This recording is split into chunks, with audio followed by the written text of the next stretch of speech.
Maneno itakuwa hivi lakini mwisho yote alhamdulillah ligi imekwisha na bingwa amepatikana. Kwa hiyo watu wajipange na msimu ujao. Mchezo leo Simba anapoteza bao mbili ambapo ni watu watajira mechi itakuwa na ushindani, lakini hajao hivi.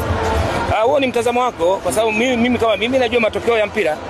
Kwa hiyo haya yaliyotokea ni matokeo ya mpira. Kwa hiyo mimi naamini kwa ni matokeo ya mpira. Kwa msimu ana gani kwako kama kocha katika ligi? Msimu ana gani kwa nani sasa? Kwa hiyo ligi nzima kwa jumla. Kwa jumla ligi ilikuwa ni ngumu kama nilivyosema awali, ligi ilikuwa ni ngumu. Kwa hiyo naamini kabisa kwamba next season ligi itakuwa ngumu zaidi. Kwa hiyo watu sasa hivi wanakwenda kwa ajili ya maandalizi kuhakikisha kwamba ligi inayokuja inazidi kuwa nzuri zaidi. Ligi ilikuwa ni nzuri na yenye ushindani. Na naamini mwakani itakuwa nzuri zaidi na ushindani zaidi. Kwa hiyo ligi kwa namba 4 ni sahihi kabisa. Ni sahihi kabisa. Umeona na inapendeza zaidi. Kwa hiyo naamini kabisa tutaendelea kupata ligi iliyokuwa bora.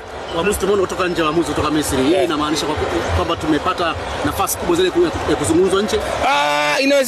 Inawezekana ndivyo hivyo, lakini mimi naamini kwamba waamuzi pia bora Tanzania wapo.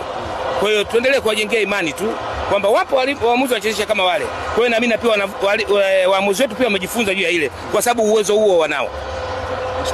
Mbariki.